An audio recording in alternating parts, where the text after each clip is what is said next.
this conflict. They keep telling us that they want aid. And this is what's left of it. Tanks, heavy vehicle. Why only in America? People want their country to work. You want to jump in a normal life. Why are these homes empty? I want you to be honest with people. That has happened within minutes. Sky News, the full story first. Tonight, breaking news. Labour's Diane Abbott says she's not up for doing deals. She wants to stand at the next election. After reports she was being urged not to carry on as an MP and do the deal to go into the House of Lords, she says she's planning to stand and to win.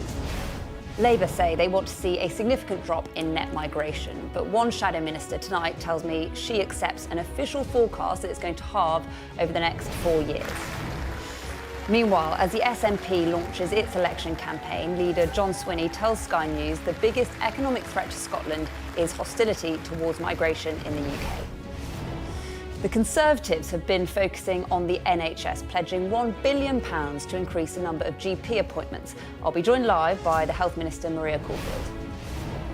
Also tonight, a special report on fears AI deepfakes could cause havoc during elections. And the public have been telling one pollster how they feel about this election campaign so far. Boring? They can't have been watching the Politics Hub. We've done our own research on James Starkie and Freddie Haywa, who'll be with me for the next hour. It's Sunday, I'm Ali Fortescue live from Westminster, and this is the Politics Hub.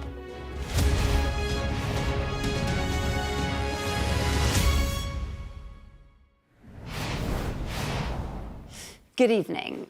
Well, we've got a lot still to come in the show, but first I just want to bring you the latest on Diane Abbott and the row over whether she'll be able to stand at this election that's plagued the Labour leadership over the last few days. In the past hour or so, she's posted this on social media, responding to reports that she's been offered a peerage to stand down. She wrote, "This is factually incorrect. I've never been offered a seat in the Lords and would not accept one if offered. I am the adopted Labour candidate for Hackney North and Stoke Newington. I intend to run and to win as Labour candidate." All that news in the last hour or so. Rob Powell is here with us now. You've been following this. Give us a bit on the context first. Yeah, so this was the row that really overshadowed days of campaigning for Labour last week. It all started when Diane Abbott was suspended from Labour after she wrote a letter in a newspaper suggesting that Jewish people, Irish people, traveller people don't experience racism in the same way that black people do. She got kicked out of or suspended from the party for that. There was an investigation. The whip was eventually given back, so she was able to essentially be a Labour MP again. But then there was a briefing to a newspaper in the middle of last week that blew all this up again, a suggestion that she would be blocked from standing as Labour's candidate. That forced Sir Keir Starmer into a pretty hastily arranged announcement that actually she would be free to stand. She had previously said she'd wait till Tuesday to give an update on what she planned to do, but that appears to have been brought forward again by another newspaper story around her potentially being offered a peerage. She says that's not correct. She intends to stand, and she says she intends to win as well. And this moment, I mean, how significant is it? We've been waiting to see if we hear from her. Well, I think practically it means that you've got someone from the left of the party very close to Jeremy Corbyn, the former leader, who has just had a big bust-up with the party leader and may now be more of a feature of this campaign than we had expected, because she may pop up in the coming weeks, given that she says she is going to stand and she'll be campaigning in her North East London seat. It means that if Starmer is to get into government, he's got a very high-profile left-wing MP that could be a bit of a thorn in the side for him. But I think my big takeaway from all this is it shows that there may still be sort of shortcomings around Labour top brass in being able to spot some of these stories and kind of nip them in the bud early to stop them snowballing and doing political damage. We sort of saw that happen with the £28 billion green investment package that was eventually U-turned on, the Azhar Ali scandal over the Rochdale by-election where they stood by him and then didn't change their mind, even the Angela Rayner story as well. I think it's another example of Labour kind of failing to spot this early enough. And I don't think it will shift the political dial in this campaign all that much. But if something bigger comes along and Labour fumble it, then that could cause them more bother. Thanks so much, Rob, for making sense of all that. And the latest on Diane Abbott is, of course, sure to feature in tomorrow's papers. We'll have our extended press preview and news review from 10:30 this evening with tonight's news and tomorrow's headlines. Joining us will be James Rampton, columnist at The Independent, and Kate Andrews, the economics editor at The Spectator. Well, let's bring in our duo for this evening, shall we? The former Conservative Special Advisor, James Starkie, and Freddie Haywa, political correspondent at The New Statesman. Freddie, I think it's your first time on the Politics Hub. It is indeed. It's good to be here. Thanks for having me. Let's ask you first. I mean, do you think this draws a line under the Diane Abbott row? Completely depends what happens this week. If Diane Abbott comes out into the media, does a series of interviews, and that will inflame the situation again. If she doesn't, and this is what I assume the Labour leadership will hope, is there will be a line drawn under it. But the question is, I think, whether or what she says in the Parliament that's forthcoming. She's probably going to win her seat, so she will be there. How long is she going to last? There were rumours circulating for a while now that she naturally saw this as the conclusion to a long time in Parliament. So how long is she going to be there? And also, how many problems is she going to cause for Keir Starmer? Yeah, do you think she'll cause some problems for Keir Starmer? It looks like he's got one eye on what happens after the election, perhaps. Potentially, but I thought Rob's point was interesting, which is the decision-making at Labour. I think they have had a few of these elements where it's taken them days or even weeks, we saw it with the 28 billion, to make a clear decision. The key thing will be, does he do this if he were to become Prime Minister? Because you don't have that. You know, if you're deciding over what your line is on the latest in Israel or something, you can't spend days and days. And we've seen this with Labour a lot, and they're going to have to get on top of that. If they do end up in government, it will be very, very difficult for them. Do you think Keir Starmer's sort of seen the impact that, for example, you know, the DUP, the Lib Dems had on previous Conservatives' government, a thorn in their side, and perhaps he wants to make sure that his party has some discipline if he doesn't get in with a massive majority? Keir Starmer's whole project has been to reclaim the Labour Party, to make it fighting fit, to push out the Corbynites, to rid the remnants of that Corbyn project, and this was part of that. You got some people this week saying, OK, maybe this has not gone as well as Keir Starmer would have liked. I think this is the exception to the rule. The broader story here is that the left have been marginalised within the Labour Party, and even if Diane Abbott's still there, Keir Starmer's control and grip over the party, I don't think it's changed that much. Thanks so much. We'll come back to you later. There's lots to talk about, and we're going to talk about more than just Diane Abbott today. And a reminder, it's not just us here on the Politics Hub that we're clocking up the overtime. Sam's podcast, Politics at Jack and Sam's, has gone Monday to Friday during the election campaign. They'll be back bright and early tomorrow morning. Please do follow and download wherever you get your podcast. Just scan the QR code on the screen now. And well, today the parties are focusing on two things that always come right at the top of the list of what the public care about: healthcare and immigration, but not necessarily the way round you'd expect. It is Labour that are pledging to be tough on net migration today, and the Conservatives promising more GP appointments, not their traditional turf. Waiting lists have reached record highs under the Tories, and for Labour, will too tough a message on immigration turn off some voters? The SNP certainly thinks so today. Or is this an election where we're seeing traditional party lines and potentially the political map redrawn altogether? A lot might have happened this week, but look at the polls. The Labour Party are still miles ahead, holding on to a 20-point lead.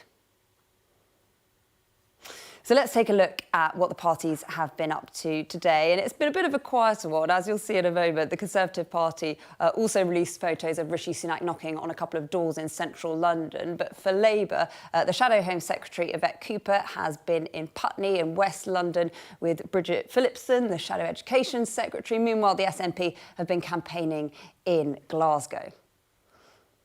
From where our political correspondent Darren McCaffrey sent this roundup of what's been happening today. From care workers to nurses in the NHS, fruit pickers to people serving us food in restaurants, near record numbers of migrants are arriving in the UK. Labour claim they want to change that, with measures to ban law-breaking employers from hiring foreigners by putting British workers first. We think that migration should come down, and that's the plan that Keir is setting out is in order to bring net migration down.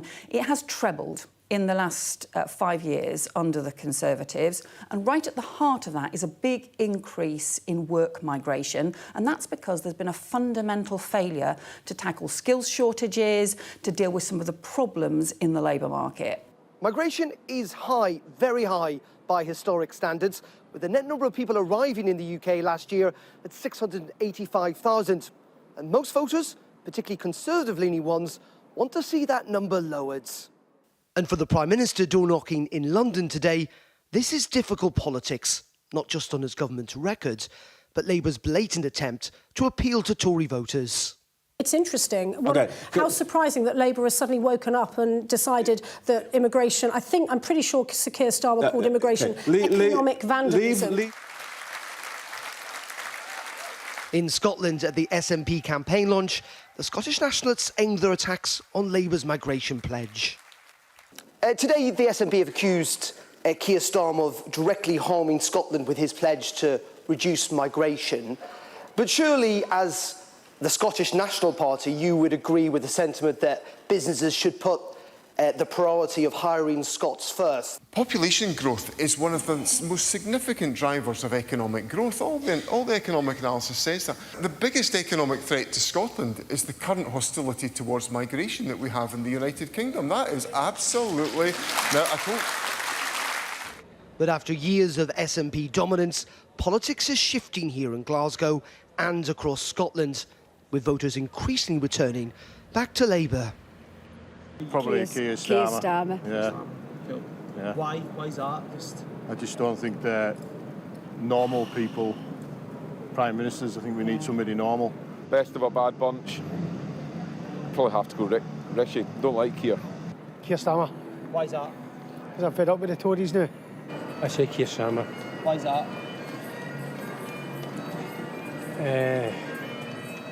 We've got to give the guy a chance.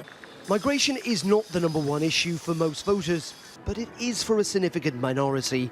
It's an issue the Conservatives are vulnerable on, from the right and the left. And it's one that all the political opponents are keen to exploit. Darren McGaffrey, Sky News, Glasgow. Well, Darren is still in Glasgow after that SNP launch event. Darren, I mean, the debate around immigration is different in Scotland, isn't it? Yeah, it really is. And let's be honest about this, it is not nearly as contentious an issue here in Scotland than it is elsewhere in the UK. There's kind of almost political unity, really, in that the sense they do welcome migrants. It's not a hot political topic, and that's a reflection, I think, in the piece that, for lots of voters it is. And that's why it's a real concern for the Conservative Party, but not necessarily here in Scotland. But that is not to say the SNP, frankly, at their campaign launch, and I was there today, are under a hell of a lot of pressure. I mean, it's interesting that I am in Glasgow and the launch was in Glasgow. Glasgow, of course, Ali, as you well know, was a heartland, a bedrock, a stronghold of support for the Labour Party for decades. Over the last decade and a half, this city has been ruled by the SNP, but that is under threat. And it's not just here in Glasgow, but across Scotland, where the SNP's dominance is under threat. And that's for lots of reasons. One of them, let's be honest, is because the SNP have somewhat shot themselves in the foot. They've had scandal, police investigations. John Swinney's the third political leader to lead the SNP in the space of 18 months. They've been in power here for 17 years, holding on to that level of support when your government is always difficult. But at the same time, Labour support has been rising, not just here in Scotland, but across Britain, and that's kind of bled into an argument of the increase in support for Labour. And also, the independence question is just not at the forefront of people's minds like it was 10 years ago. In fact, there's a poll out today suggesting that 59% of Scottish people do not think the independence argument is strong as it was 10 years ago. And so that means the SNP's argument, their political argument here in Scotland, is a lot more difficult and has to be financed in some ways, because you've got them, yes, taking on Labour here in Glasgow and other major cities, but they're also having to deal with the Conservative Party in rural Scotland and Aberdeen, with the Liberal Democrats in the Highlands and the islands. And so that means the argument John Swinney's trying to make, trying to hold on to that level of support, is incredibly difficult. They're honest and upfront about that. I did push him on what winning looked like, by the way, at the general election this year. He said it was the SNP remaining as the largest party. Now, that might well be the case, but this idea that they're going to win 48 seats like they did in 2019, I don't think anyone, even inside the SNP, thinks that is possible. And why does this matter, finally, nationally? Well, it really matters because who wins here in Scotland, how well or how badly the SNP does, could really matter about the political balance at Westminster. It could potentially help Rishi Sunak cling on to being Prime Minister, or it could propel Keir Starmer into Downing Street. Labour have traditionally relied in Scotland in the past. They may do so again after July 4th.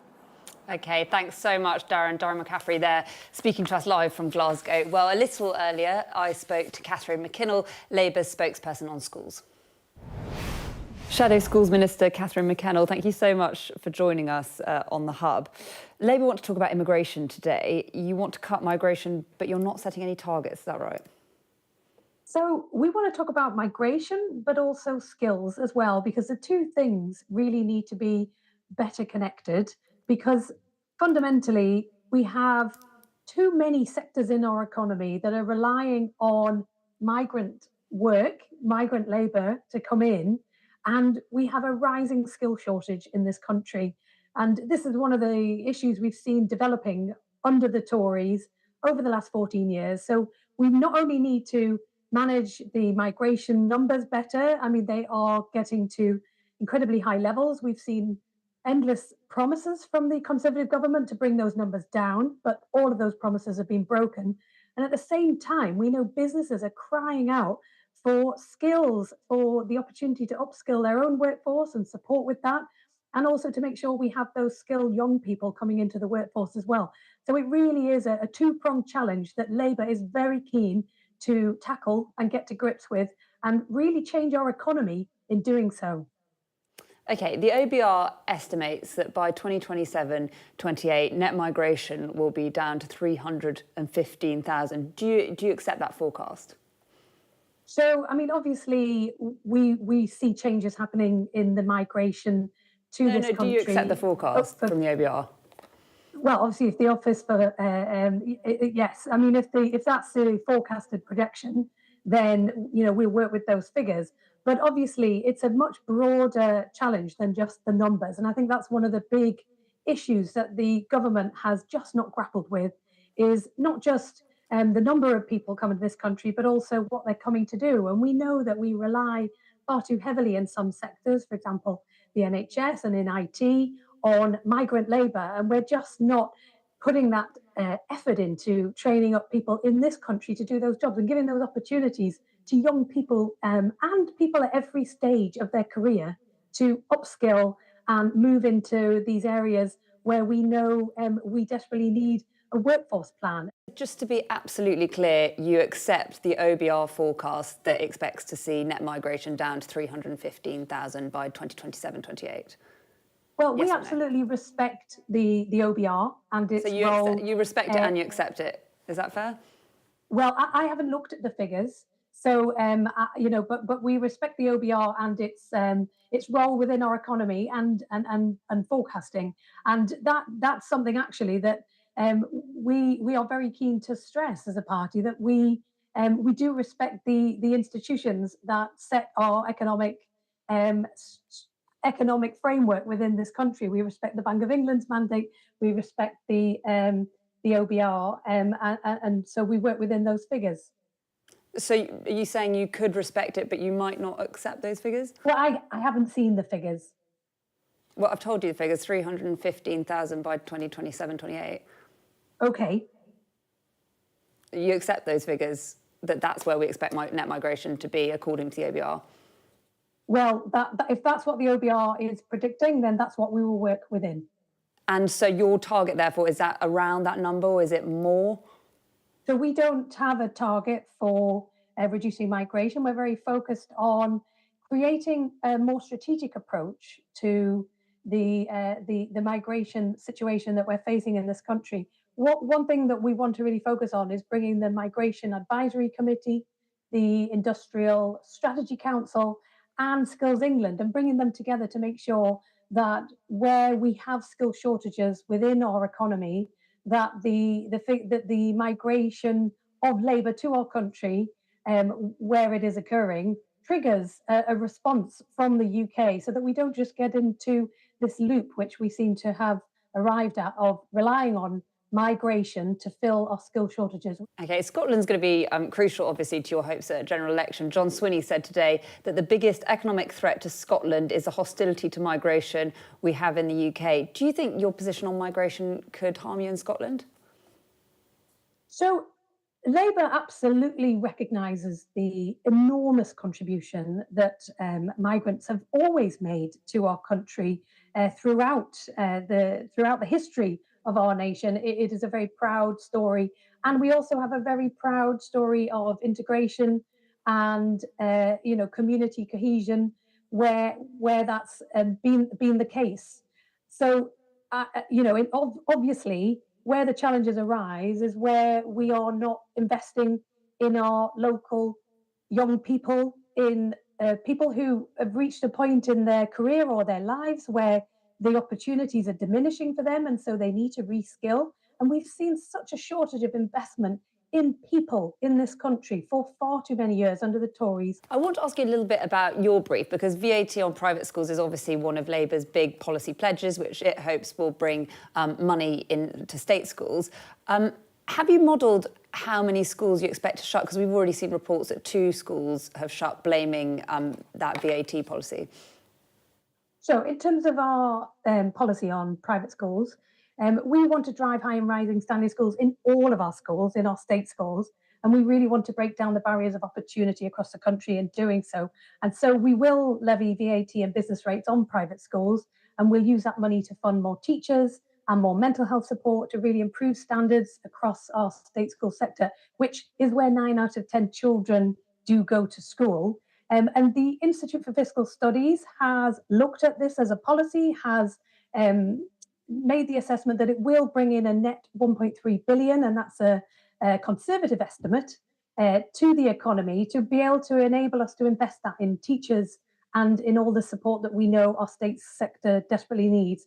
So in terms of how that impacts private schools, it's up to them really how they manage the VAT as an additional factor in terms of their fees. They have increased their fees over and above inflation in the last 10, 15, 20 years. And we've seen no reduction in the number of children that attend private schools as a result of the fees that they have increased themselves. So we think it's right that private schools do pay their fair share in terms of contributing to the wider educational reforms that we'd like to see across our system. But you must have modelled how many schools you expect could close in the private sector. I mean, surely that's going to be an important part of how much money you actually get. So the Institute for Fiscal Studies have looked at it. They have factored in that there may be some behavioural changes from parents who may decide if they may make different choices. But these aren't. There is a net benefit to the economy that has been assessed from the report. OK, Catherine McKinnell, Schools Minister, thanks so much for speaking to us. Well, let's bring in our duo again for the evening, James Starkie and Freddie Haywa. James, let's start with you, because you used to work in the Home Office. Net migration is expected to come down, according to the OBR, and, I mean, she basically there just accepted those figures, but Labour don't want to set a target. I mean, do you think they should be setting a target? Targets are always a hostage to fortune. I mean, the Conservatives have found that out. They set the 100,000 target a few years ago and didn't manage to meet it. So I think, look, politically, I think it's right that if I was either of the parties, you don't want to set that target out. In the last election, the Conservatives promised to kind of bring down migration. That's now being had around them. So of course they're going to avoid trapping themselves into that, as they've tried to do on tax. But it does seem there that they're kind of committing to the OBR figures. That's interesting because the migration numbers in the OBR figures are used to determine tax intake. So one of the problems that Liz Truss got into. So Liz Truss had to commit to much larger migration because it was part of the OBR package of saying this is how much you're going to bring. And Labour have been very clear that that's going to be a pillar. So they have bound themselves into something there, which will be interesting because that actually matters not just for migration numbers, that matters for your budget. Yeah. Because that's how the OBR will score your budget, is partly on as well what your projected migration numbers are. So that's going to be... It would have been tricky for them if they said they didn't accept the OBR forecast, I guess. Freddie, I mean, I was quite surprised that Labour... Today we had Labour wanted to talk about immigration and the Conservatives wanted to talk about healthcare. It's not necessarily the way around you'd expect it. Well, Keir Starmer's been quite clear that he thinks net migration is too high for quite a while. We've got to remember, I think it was 2 years ago, he said in a CBI speech that this country has an immigration dependency. That's quite strong language. I think with the OBR, and it was interesting questioning because those figures show that the numbers are going to fall anyway, regardless of what Labour do. So for Labour to try and claim credit for that doesn't really make sense. And then just on the economic point, which is really important, if you want to cut immigration immediately, it's going to cost money. Just take social care, for instance. If you cut the numbers in social care, you're going to have more UK workers in the sector. You're going to have to pay those people more. The councils at the moment have no money, so they're going to come and look to the central government to give them their money to do that. So it's all combined with the cost as well. But Labour, I think, have been quite clear. It's just whether they can deliver it.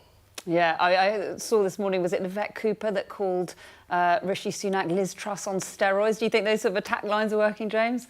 I mean, look, it's a knockabout part of election. I think in terms of the migration debate, it is interesting, though, because you would traditionally associate the Conservatives with being tougher on migration, but we've had very high numbers in the last couple of years. And so how much they want to focus on it, will yet to be seen throughout the campaign. And I guess it plays into, as we were saying, with the debate with the SNP as well. Yeah. Yeah, I mean, just on the migration debate in general, there is a bit of a democratic deficit here. For 14 years, people have been voting for governments that have promised to bring down immigration. They haven't. It's gone through the roof. So if Labour don't set a target but still promise to bring down immigration, then it doesn't go down to reasonable levels. I think the public will be rightly angry and they need to be careful about how that impacts politics. Reform have made a huge amount of headway when it comes to immigration, and if the numbers stay extremely high, I can see the nationalist right or the hard right, whatever you want to call them, doing quite well in the next decade to come. James, do you think the Labour Party are now trusted on immigration? No, I don't think they are. I mean, I think... they're trying to neutralise it, as you do in election, so they're talking tough. But as we've just outlined, there's not really any clear plans for them to do this. So the reason the OBR is scoring lower migration in the coming years is largely because some of the reforms that have been brought in under Rishi Sunak in recent months. That's why it's projected to go down. The rising of the salary threshold will have probably one of the biggest single impacts. So they're kind of inheriting that. They're trying to neutralise it. I'll tell you this as someone who spent time in the Home Office. The day they get into government, if they were to win the election, they will get lobbied when you're in the Home Office and number 10 by various outside groups and by various other departments in their own government saying we need new visas for this and this and this. And that will be the real test, because that's one of the reasons why we've had high immigration. And to your point, the big interesting thing is in the past, we could blame a lot of that migration on the EU. Yeah. They can't now. No British politician can blame migration on anyone else apart from themselves. They're responsible for it. Thank you so much. We'll come back to you in just a moment. Coming up on the Politics Hub. As the Conservatives set out their plan for the NHS in England, I'll speak to Health Minister Maria Caulfield.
I'm Stuart Ramsey, and I'm Sky's chief correspondent.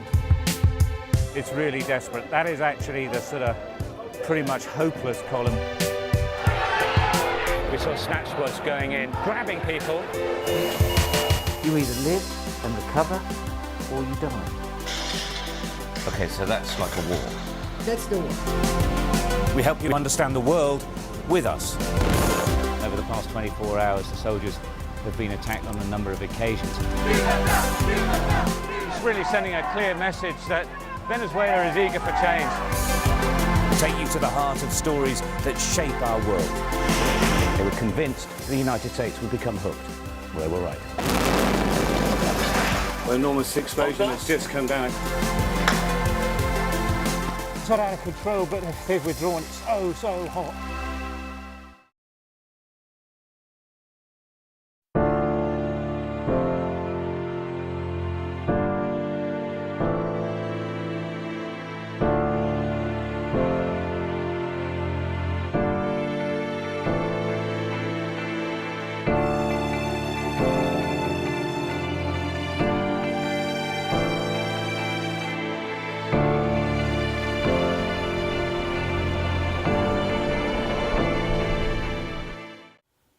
Welcome back. You're watching the Politics Hub on Sky News. The top stories this evening. Labour's Diane Abbott has said she will run as a Labour candidate at the next election. Shadow Home Secretary Yvette Cooper has said that Labour wants a significant drop in net migration. But the SNP's John Swinney tells Sky News that the biggest economic threat to Scotland is hostility towards migration in the UK. Meanwhile, the Conservatives have been focusing on the NHS, pledging £1 billion to increase the number of GP appointments. More on that in just a moment. You can stay up to date, of course, with all the goings-on in the election campaign on our digital politics hub by scanning the QR code at the bottom of your screen now.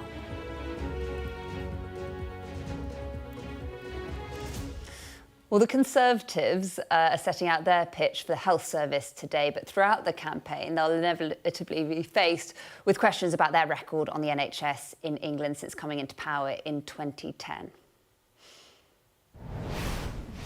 Looking at the figures from NHS England, waiting lists for hospital treatments since then have risen to record levels.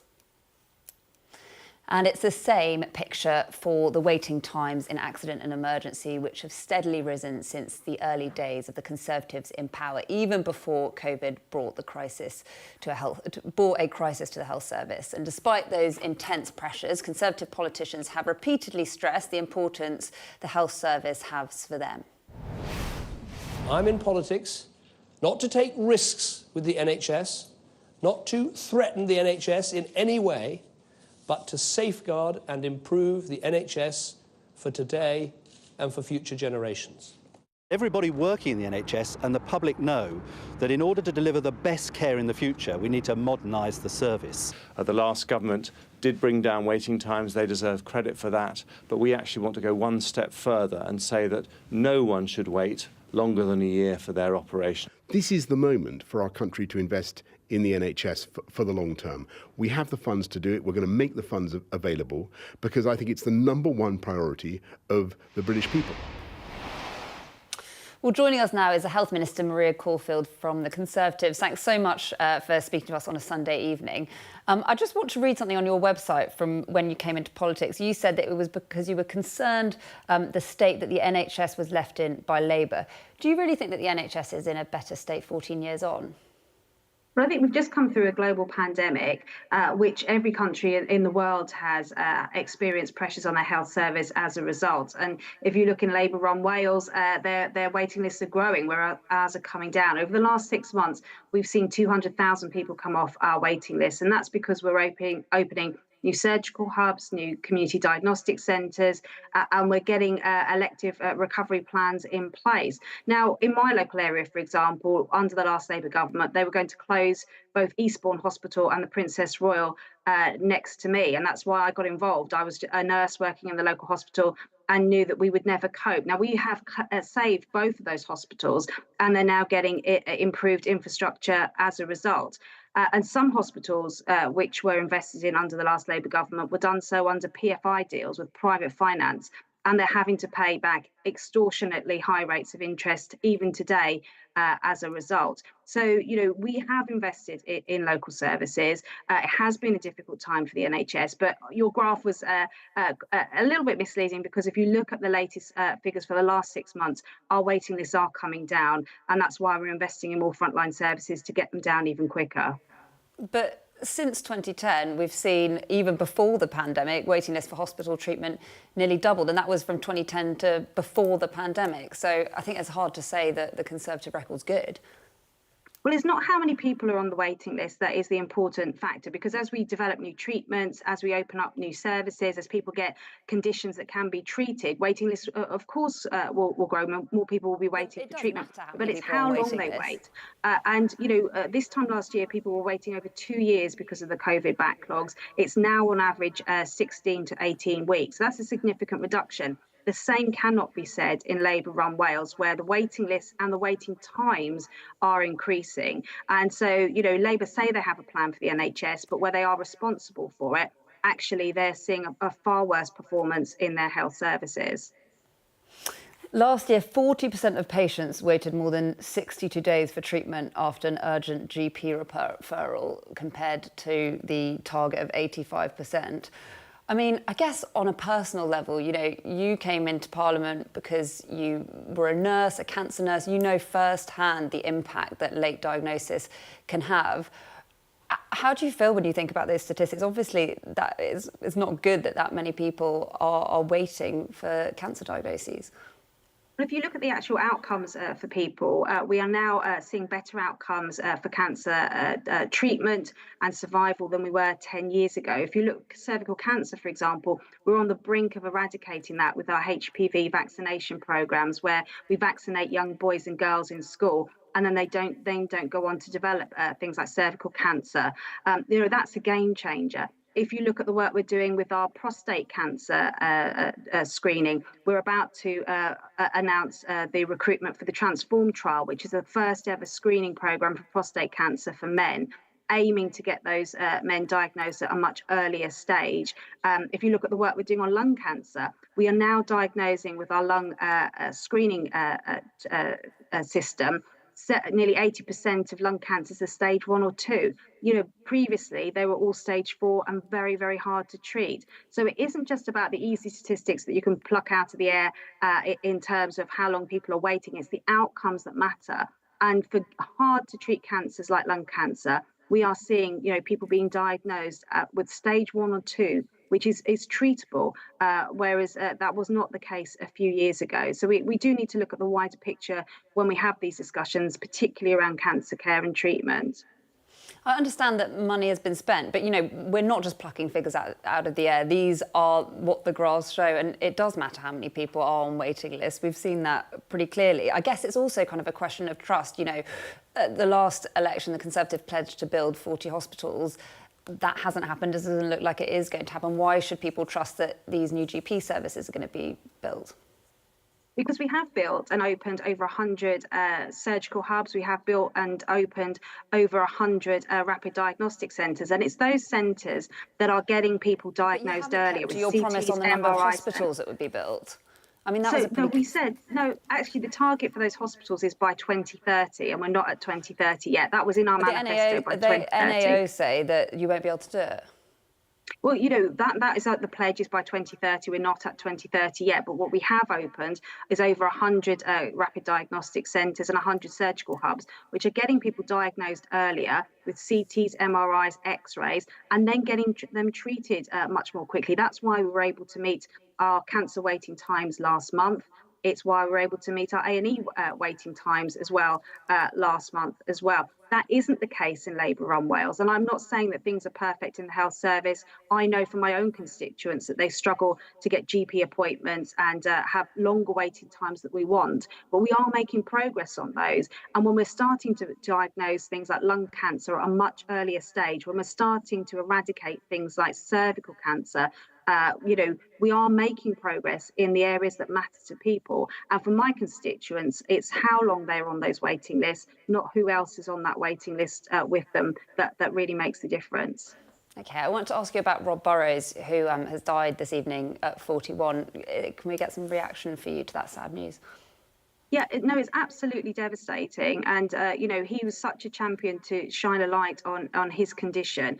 And, you know, again, that's why we do need this research and investment into new treatments and earlier diagnosis for conditions such as his, and why we're investing in so much into research through the National Institute of Health Research.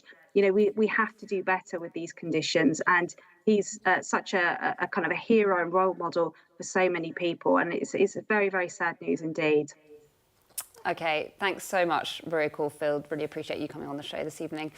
Coming up next on the Politics Hub then, we will get some reaction from our panel. Whatever the Conservatives are sensible to campaign, are the Conservatives sensible to campaign on the NHS? Plus, we'll hear a warning that deepfakes could influence voters in the election. Stay with us.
Welcome back. Now, before the break, we were hearing from the Conservatives about their plans for the NHS in England. Well, let's bring James and Freddie back in. James, let's start with you. Are the Conservatives on shaky ground when it comes to the NHS? Yeah, they are. I mean, we saw the waiting list statistics. I thought it was odd that the health minister seemed to imply that waiting lists don't matter because there's different types of waiting lists. It's a difficult area. I think everyone knows post-pandemic it's been a challenge to get on top of it. And there's been a lot of money going in to try and do that. And to be honest, I don't think you see from either parties a really clear plan about how they're going to get on top of this. And that's why I think people like yourself are putting both parties under pressure to really explain how they're going to deal with some of the problems in the NHS. Do you think Labour have explained? I think Labour have tried to show that they care about the NHS and they get that people are angry about it. The best thing for Labour during this campaign is the new Labour record. It's one of the few issues where they can point to that government and say, look, we did quite a good job. The graphs are quite clear. Waiting list went up when the Tories came in power. The Conservatives will come back and say, look at Wales. But I don't think that will hamper them too much. Labour haven't set out a huge reforming structural plan. I think that will probably come after the election once they've done a review. But at the moment, they're trusted more on the NHS and the government aren't. It's not a hard thing to do, but that's the fact. And Wes Streeting, I mean, some people might say he's been quite radical. He's talked about the NHS as not being a shrine. Do you think that sort of thing resonates with the public? Yeah, I think the public know that the NHS needs big reform. And Wes has touched on some very top-level topics of what that might be, many of which are places that everybody in politics knows, or policy particularly, knows the NHS needs to go. It needs to digitise drastically. And anyone who's got experience of a hospital, which will be many of us, will know there's so much still done on paper. It's quite incredible. And everyone knows that needs to happen, and Wes has talked a lot about that. The devil's in the detail and the funding, let's be honest, and we don't know what Labour's plans are in terms of the detail of that. We don't know what the funding is. And you're trying to press, obviously, the Conservatives on their side. So that's the thing that we don't know. With the NHS, we know there's problems, we know some of the solutions, but what's really going to be done and how much is going to be put in, that seems up for debate. Yeah, I suppose the big question is here is whether Labour have the political capital, once they win, or if they win the election, to try and restructure the NHS, as you were saying. I think that it's tricky because they've got this horrible inheritance and there's going to be a swathe of issues whereby the problems instantly become theirs. We saw a prison riot, or a reported prison riot in Wales over the weekend, and that's not reported, and we don't really know that much about it, but it's just a signal, an example of how many problems Labour are going to face, and it'll be tricky for them to create the narrative that this is all the Tories' fault because they'll be the government. And do you think Labour is still the kind of traditional party of the NHS? It feels like perhaps, you know, those party political lines are slightly changing. I'm not saying the Tories are the party of the NHS, but do you think Labour is still viewed in that way? I think they'll always be associated with it because they were the party that came in and set it up, so they always have that claim from it. So I think, you know, they will always have that claim to it. And it's always look, we've talked about two issues today. And there are issues that traditionally, once you're associated with, they're hard to jettison. So immigration, broadly, and we've seen at the moment, because the polls are difficult for the Conservatives overall, that the things are shifting slightly on immigration and crime towards Labour. But broadly, you will tend to see the public trust those issues with the Conservatives. That is, you know, when given an equal billing, if you like. And the same will be for the NHS on Labour. And over time, that's not really changed a great deal. They've wrestled with it. When one's winning, you know, so when you saw in 2019, you know, the Tories actually did quite well on the NHS. They've neutralised it, if you like, in political terms to an extent. But now we're seeing Labour maybe do the same on some other issues like immigration and crime. I mean, just broadly, politics in the UK is extremely volatile. It's not like the US. In the US, it's extremely polarised, which means people have this tribal loyalty to their party. You can't imagine a Democrat ever voting for Trump. Whereas in the UK, it's apathy. People are frustrated with politics. They think they're all as bad as each other. So, and I think that bleeds into what you were saying, because they don't really associate the parties with much anymore. You know, Labour might stand up and say, we created the NHS, that's fine, but the Conservatives also funded the NHS hugely in recent years, particularly through the pandemic. So I think those lines are blurred. People are angry, and the key thing for Labour will be delivering if they get in. Yeah, and it seems like there could still be a big chunk of undecided voters potentially, and that's probably what the Conservatives are clinging on to. Right, thanks, guys. We will come back to you later. A reminder now that on the 12th of June, Sky News is going to be holding an election leaders event in Grimsby. The Prime Minister, Rishi Sunak, and Labour leader Sir Keir Starmer have been invited to attend. And we are looking for a live audience to join us on the night. If you'd like to take part, you can scan the QR code on your screen now. Well, experts have warned that AI-generated content, or deepfakes, could have a major influence on the way that people vote in next month's general election. We've already seen the voices of a number of political leaders cloned online, and it's something that's very easy to do, as our political correspondent Tamara Cohen has found out. These are hand-count ballots. An unprecedented year of elections, with 2 billion people going to the polls. And the threat of interference from hostile states or ruthless campaigners has never been greater. Already some of our political leaders have fallen victim to deep fakes. The tablet. Sake. And making them has never been easier, as I found when visiting this AI company. The first thing I need to do is clone your voice. And to do that, we're going to use the software itself, and you're just going to tell me what you had for breakfast. So I had 2 pieces of toast with jam and a cup of coffee, and then I got the train to come and meet you today. Just seconds of audio, and my voice could be used to say just about anything. Deepfakes are extremely realistic and have the potential to disrupt our politics and damage our trust in the democratic process. That's absolutely terrifying. A few years ago, this was very difficult to achieve. Completely. A few years ago, it didn't exist. So this is all happening in a very fast pace, with the technology getting more and more advanced. This sort of deepfake led voters in the US primaries to believe President Biden was telling them not to vote. It's important that you save your vote for the November election. A former intelligence chief says expensively produced video fakes aren't always convincing. I'm particularly worried right now about audio, because audio deepfakes are spectacularly easy to make, disturbingly easy. So I don't think there's no sort of blanket solution. There's no button there that you can just press that will make this problem go away if you're prepared to pay for it or pass the right laws. So how worried should we be? In my view, there is a risk out there, but we're at a certain point in time where the risk has not yet come close to overwhelming our politics. But with time running out before the general election, campaigners say the political parties need to come together and agree a set of rules about how to handle AI urgently. The risk is that you'll have foreign actors, you'll have political parties, you'll have activists, you'll have ordinary people on the street creating content and just stirring the pot of what's true and what's not true. We want them to come together and agree together how they're going to use these tools at the election. A government spokesperson said they have robust systems in place to ensure the integrity of the election and meet regularly with social media companies to make sure manipulated content is taken down. This election may yet put those to the test. Tamara Cohen, Sky News. Still to come on the Politics Hub. New research from one pollster reveals what people think of the campaign so far. Boring? We will prove them wrong next.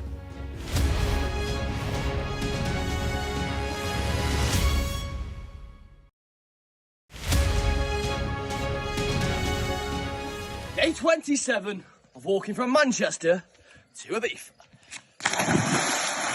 Day 43, walking from Manchester to Ibiza. Day 44, walking from Manchester to Ibiza. Day 46 of walking from Manchester to Ibiza. Yeah, that's the end destination at O Beach in Ibiza.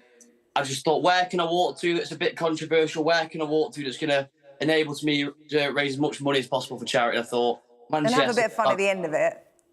Yeah, and it sounds as well. It sounds, people, and the more stupid things sound, I think, the more chance you're going to have to raise as much money as possible. And you're raising money for the Tony Hudgell charity. Of course, we know Tony's story, the little boy who lost his limbs to horrific abuse at the hands of his parents. He's now with a loving family, and they raise money for so many different children's charities. Talk to me about why you wanted to choose that particular charity. So I wanted to link something to do with walking. I wanted to raise money for a charity sort of linked to what I was doing. Obviously, I was walking to Ibiza. Tony raised a lot of his money during lockdown when he'd walk laps around his estate. So immediately, we put two together. I thought, what a fantastic charity. And what they do is also amazing. So we got in touch with Tony's parents via Instagram. We set up a WhatsApp group and we went down to Kent to meet them.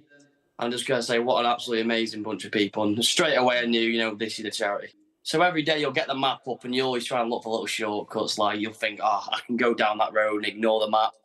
And on that instance, I ignored totally all day. And I went, right, I'm going down this big road. And this D road led to a motorway. And there was no way off except 16 miles backwards. So I jumped onto the motorway and I thought, right, I've got to get off the motorway. So I jumped over this bridge, down the bridge. I should just say, don't try this at home if you're going to do any charity walks. Just got to put a disclaimer there. Please don't try it. I don't recommend it at all, but great for character building. But no, that is definitely the most dangerous part. And I think walking alone through very isolated areas in the south of France. Like you say, when the signal goes, you know, anything can happen. I'm Katie Spencer and I'm Sky News' arts and entertainment correspondent. Maverick here on the red carpet. I'm so excited, Tom Cruise. Katie Spencer, Sky News in London. Welcome back. We'll take a look at this word cloud from pollsters More in Common. It caught our eye earlier. Where is it? Oh, it should come up later. They asked people to describe in one word how they feel about the election campaign so far. There you go. There it is. And as you can see, the reaction on the whole wasn't that brilliant. Negative and boring, the words coming up the most. Here on the Politics Hub, we're strictly impartial about everything, of course, but we absolutely disagree with the idea that it's boring. Here on the Politics Hub, we did our own unscientific research and our duo here, by the way, on you guys and how you think the election's going. I mean, do you think it's boring? Do I think it's boring? I'm not sure it's boring at all, but I understand where the public's coming from. I'm surprised that so many people are aware it's going on. You know, I think it's going to be completely overshadowed by the Euros later this month. Maybe we'll have the debates, the manifestos, flare it up, but I don't think it's happened yet. It's very exciting for us. James, I mean, are you surprised? It's so exciting. Well, we have got you in on a Sunday night, so you must be excited about it. I mean, James, do you think this is cutting through with the public? Do you think part of it is maybe that there's such a massive Labour poll lead that people think it might be a foregone conclusion? A bit. I think it's also a bit about the people you've got at the top of the parties. I mean, if you think you could call Jeremy Corbyn a lot of things. He wasn't. I mean, he might not have been charismatic like Boris, but he kind of wasn't. He was kind of compelling character in terms of what he brought with him, and he had a popular support. And you definitely couldn't describe Boris as being boring. And so I think we've kind of got two relatively decent guys in it for the right reasons, etc. But I don't think you would say either Keir or Rishi are exciting people. And we've the kind of more exciting end, I guess you would say, is we've got the Lib Dem leader who thinks going paddleboarding should be part of an election, which might make for good pictures, doesn't really say a great deal. But I think it's just the nature of... And look, I do think there's fatigue in politics. Yeah. If you think about the last kind of 10 years or so, if you look at 97 to 2007, in that time there would have been like 2 elections. In the last 10 years or so, we've had 2 referendums, 4 or 5 elections, leadership elections, Labour leadership. So there's been a lot going on. It feels like a long time since we've had I mean, there were quite a few in short succession until 2019. It feels like quite a long time. I don't think people are... I think most people, to the extent they'll tune in the last 4 days of this election, is my guess. And what do you think? Are you waiting for that big bang moment, possibly with the TV debates next week, where the public might engage a bit more? Yeah, on Tuesday we've got Rishi and Keir going up against one another, which we see every week in PMQs, but I mean, they're quite similar characters. I think the key thing for Rishi on that will not be making the same mistakes that he made with Liz Truss. Remember back in those leadership contest debates, he was extremely, he kept interrupting her, he was quite rude, he spoke too quickly. So he'll be trying, I hope for his team, that he'll be trying to address that. Keir Starmer the same, he'll try and prosecute him. You've got to remember, Keir Starmer's on the lead, so... Thank you so much. I wish we could talk some more, but we will have to save it for another night. That is it from us tonight. Sophie will be back at the helm tomorrow. I will see you again next Friday. From all of us on The Hub, have a lovely evening.